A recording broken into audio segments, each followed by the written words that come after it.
Rain began as a whisper and turned into a weight, pressing the night flat against Myra's shoulders. She stood barefoot on the concrete stoop, a thin dress clinging, the door already closing like a thought she was not allowed to finish. Behind it, the house inhaled and exhaled without her, familiar walls choosing their silence.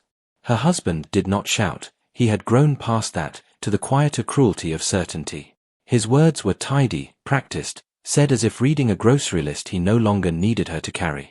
"Take what's yours," he'd said, and the sentence had ended there, clean as a blade wiped dry. What was hers fit in one hand? The old card had been in the drawer with takeout menus and dead batteries, a rectangle of faded blue with her grandmother's looping script. She grabbed it without thinking, because her grandmother had always said keep one thing that remembers you. Now the rain found her collarbones, slid down her back, soaked the hem, the night cold enough to bruise. Cars hissed past on the road, strangers sealed in their warmth, each headlight a brief permission to be seen. Myra pressed the card to her chest as if it could slow her heart. Her grandmother, Lena, smelled like starch and soap and winters that never quite left the bones. When Myra was small, Lena's hands were maps, every vein a road leading somewhere safer. The card had been given on a birthday without candles, slipped into her palm with a look that said later. Later had arrived now, in the rain, with no porch light. She had nowhere to go. Friends lived inside pictures on her phone, smiles saved from earlier versions of her life. Her mother was a voice that stayed careful, afraid of catching something by listening too closely. Myra stepped off the stoop and the concrete bit. She walked until the house was a dark idea behind her, until the rain blurred the edges of everything. At a bus shelter, she sat, knees pulled in, breath fogging the glass. She turned the card over and over, thumb worrying the corner where the blue had worn thin. There was weight to it she had never noticed. A slit ran along the side, precise, almost hidden. Her grandmother had always been exacting, mending socks with invisible stitches, saving string. Myra's hands shook as she slid a nail into the slit. The card opened like a mouth finally deciding to speak. Inside was a folded paper, old but kept, the creases softened by time. Myra hesitated, aware of the rain, of the hour, of the smallness of her body under the shelter. She unfolded the paper. Lena's handwriting leaned forward, eager, as if it had been waiting for this exact moment. "My girl," it began, and Myra's throat closed. "If you are reading this in the rain, then the world has made you smaller than you deserve." There were instructions, written plainly, not promises, not comfort, just steps. A name. An address. A key taped flat between the folds. Myra laughed once, a sound torn loose, then pressed her mouth shut. Keys belonged to doors, doors belonged to futures, she had been told not to expect those. The address was across town, near the river, a place her grandmother used to watch from a bench. Under the instructions, a sentence sat alone. "When you have nothing, you are light enough to cross." Rain tapped the shelter roof, patient, as if counting with her. Myra folded the paper back into the card, careful now, reverent. She stood, feet numb, and stepped back into the streetlight's pale circle. Somewhere, a bus groaned awake. She did not look back at the house she had left, it would keep breathing. The card warmed in her hand, or maybe that was her deciding to move. Myra walked toward the river, carrying instructions, carrying a key, carrying the quiet proof that someone had planned for her survival. The rain did not stop. By the time she reached the bridge, the city smelled like metal and leaves, the river swollen, whispering. She paused, reading the address again, tracing the numbers as if they might change. A memory rose of Lena's voice saying trust what is written when your hands are shaking. Myra breathed, once, twice, counting with the rain. She tucked the card inside the dress at her waist, close to skin. Across the water, lights smeared into long thoughts. The bus arrived, doors sighing open, warmth spilling like an apology. Myra hesitated at the step, aware that stepping on meant leaving something unnamed behind. She boarded anyway. The driver did not look at her, and that was a kindness. She sat near the back, hands wrapped around herself, listening to the city pass. Each stop was a small letting go. She imagined the address, the door, the key turning without resistance. She did not imagine happiness, she imagined dry socks.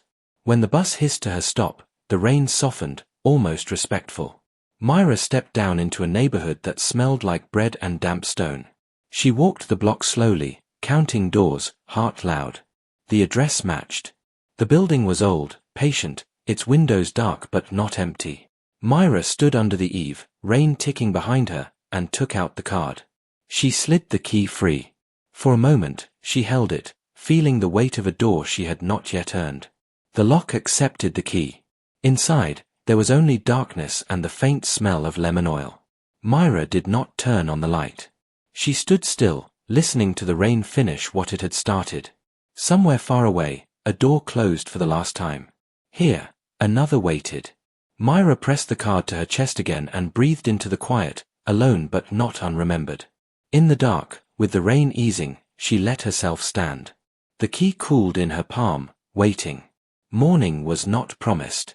Night stayed inside the apartment, a held breath that smelled of lemon oil and old wood. Myra leaned her back against the closed door, listening to the rain thinning outside, to pipes ticking awake as if surprised by her arrival. The place was small, a single room with a narrow kitchen stitched to it, a window over the sink, curtains folded like tired hands. She did not turn on the light. Darkness was kinder than proof. She slid down until she was sitting, knees drawn close, dress heavy with rain. Her skin chilled, then slowly remembered warmth. She breathed and felt the sound of it come back to her, cautious. On the counter waited a kettle, clean, empty, a note tucked beneath it. Myra stood again, careful, as if the floor might forget her.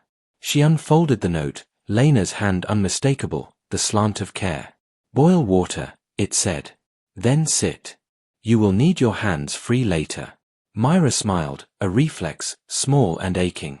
She filled the kettle and lit the stove, the click loud in the quiet. While it heated, she peeled the dress from her body, hung it on a chair she found by touch. The kettle sang. Steam fogged the window, erased the street. She poured water into a chipped mug and held it between her palms, letting heat speak first. The card lay on the counter, patient. Myra opened it again, smoothed the paper. The instructions continued on the back, smaller writing, things Lena had learned late. Do not rush grief. Eat something warm. Sleep with the window cracked, so morning can find you. Beneath, a list of names, phone numbers, places that accepted questions. Myra traced the ink, each letter a thread. She wondered when Lena had sat here, alone, deciding to leave this behind. The apartment felt like a held breath, waiting for her to choose it. She drank, slow, until warmth settled. The floor creaked as she crossed to the window. Outside, rain had turned the street glossy, lamps doubled. She cracked the window, let in a thin cold, honest. Her phone buzzed then, sudden, the sound a bruise. A message from him, only 2 words. Come back. Myra stared, felt the old pull, the practiced bend of herself. She set the phone face down, slid it beneath the card. The kettle clicked off. Silence widened. She lay on the floor, using her coat as a pillow, listening to the building settle. Sleep came in pieces, thin as rain. When she woke, grey light pressed the room flat. Her mouth tasted of metal. She sat, joint stiff, and found a paper bag by the door. Inside, bread, an apple, a note again. Eat, Lena wrote. Then go to the river. Watch until you can name what hurts. Myra ate, crumbs catching tears she did not argue with. Outside, the rain had ended. She walked to the river, coat borrowed from the hook. The water moved without apology. She sat on the steps, hands empty, card heavy in her pocket. Names rose and fell, memories knocking, asking to be let in. She named the bruise of being chosen last. She named the fear of quiet. She named the relief of keys. The river kept moving. By afternoon, she returned, folded the note, placed it back. She dialed one number, listened to ringing, then a voice, warm, unknown. Myra spoke her name and nothing else. That was enough. Night came early. She cooked soup, ate standing. She washed the mug, dried it, put it away. The apartment learned her weight. She sat at the table, card open, reading the last line she had missed. Keep this door for someone else, when you can. Myra closed the card. She did not know who that would be. She lay down and let the room hold her. Outside, the river kept its own time. Somewhere, a phone buzzed and went unanswered. Myra slept, one hand on the card, the other open. In the dark, the key rested, quiet, waiting for a door she would one day open. Morning did not arrive yet. The room breathed. She stayed. The rain returned as a thought, light, tapping. Myra listened, counted, did not answer. She let the stillness finish its sentence. Nothing else asked of her. The night closed gently. She was inside. Alone, but held. The card slept. The door stayed. Breath slowed. The river moved. Time passed. Quiet gathered. Myra did not move. She listened until listening became rest. The world waited. For now. The next morning found her standing at the sink, light thin, hands steady. She washed her face, watched herself reappear, eyes still hers. She opened the cupboard, found plates, simple, enough. On the fridge, another note, newer. Lena had not been finished. Pay the rent forward, it said. Leave bread. Ask nothing back. Myra pressed her forehead to the cool metal. She thought of the stoop, the rain, the way certainty had sounded. She took the card, slid it into her pocket, felt its edge. She stepped outside, locked the door, key heavy, promise quiet. Down the stairs, a neighbor nodded, nothing asked. Myra nodded back. Outside, the street breathed. She walked toward the day, carrying instructions, carrying a room that would wait. The river shone, unbothered. She crossed the bridge, light finding her at last. She did not hurry. She did not look back. The card warmed. The world widened. Still, a hush stayed, careful, like a bruise learning to fade. Myra breathed, stepped, kept going. The door behind her remained. Quiet followed. Rain waited elsewhere. She held what she had. It was enough. For now. The city opened a little. She felt it and did not flinch. A life loosened its grip. Myra kept walking, the card a pulse, the key a weight. Silence made space. She stepped into it, careful, honest, breathing. Nothing followed. Nothing chased. The morning stayed. She stayed with it. The quiet held. The door waited. Morning did not announce itself so much as seep in, pale and persistent, finding the edges of things. Myra woke to the sound of someone else's footsteps above her, a life passing without noticing her small square of quiet. She lay still, listening, until the rhythm settled and the ceiling forgot the weight. The apartment held its breath with her. She made coffee from grounds left in a jar labeled only Tuesday, though she did not know whose hand had written it. The smell stitched the room together, pulled her upright. She drank slowly, standing by the window, watching a woman across the street water plants that did not look thirsty. Ordinary mercy. Myra pressed her palm to the glass and felt the cool, grounding. On the table, the card waited. She had not opened it since the river, as if reading too often might wear the words thin. Instead, she let the instructions live inside her body, small habits growing where panic used to sit. Eat. Breathe. Do not rush grief. Grief did not ask permission. It arrived anyway, quiet as dust. She spent the morning cleaning without urgency, learning the shape of the place by touch. A loose hinge. A drawer that needed coaxing. Under the sink, she found a box of light bulbs, each wrapped in old newspaper. The headlines spoke of years she remembered only by weather. She stacked the bulbs, careful not to break what still worked. At noon, her phone buzzed again, stubborn as a bruise. A missed call. No message. She set the phone down and felt the pull loosen a fraction, like a not remembering how to be rope. Outside, a delivery truck idled, then left. Myra breathed. In the afternoon, she took the card and walked to the small grocery on the corner. She bought bread, soup, apples, a bar of soap that smelled like lemon and something else she could not name. At the counter, she hesitated, then added an extra loaf.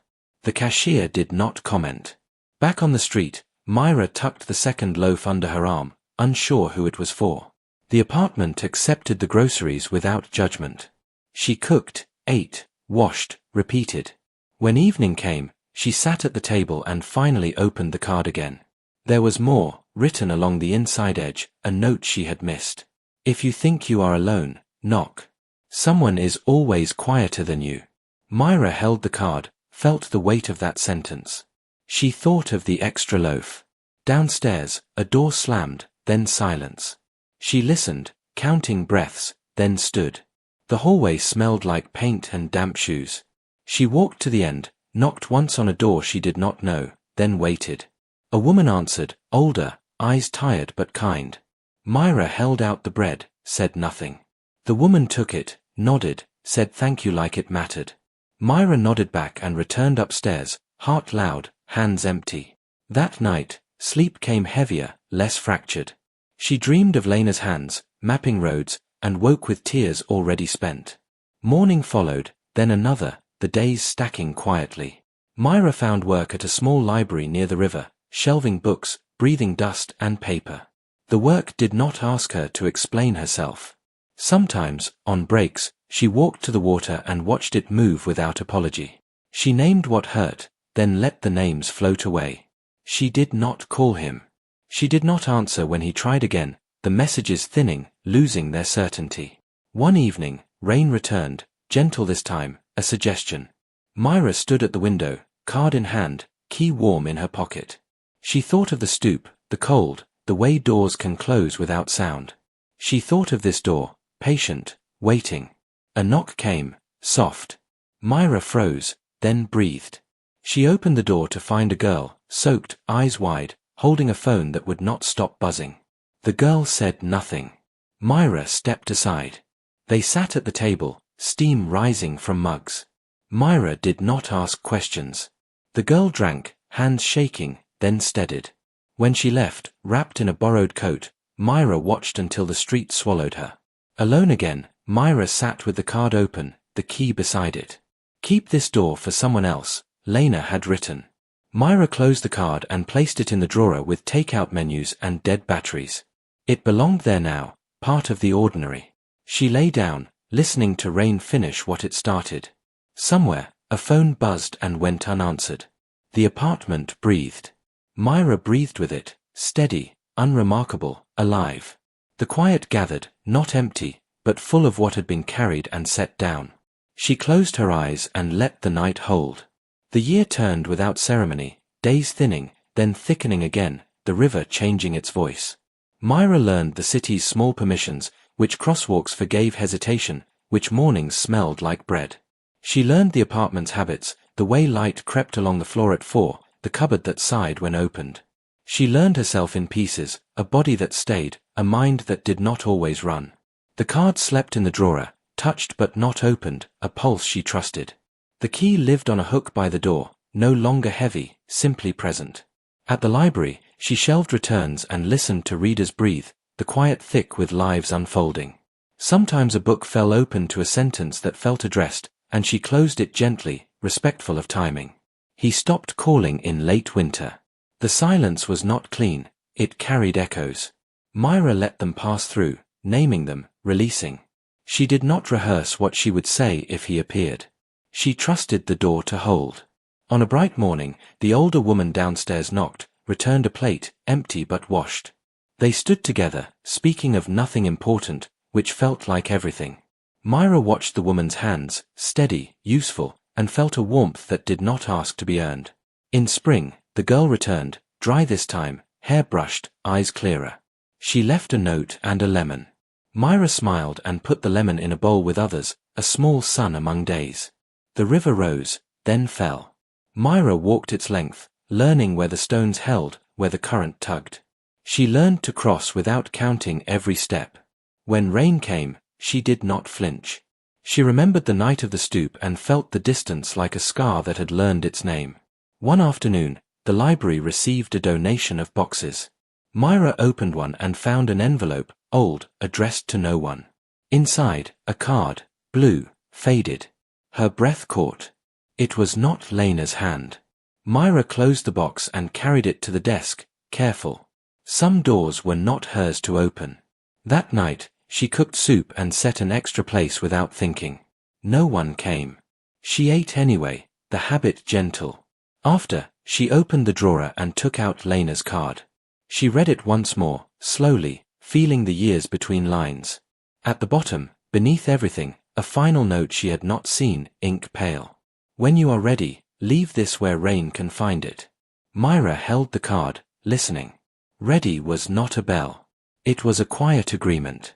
She waited days, then weeks, until the thought no longer tugged.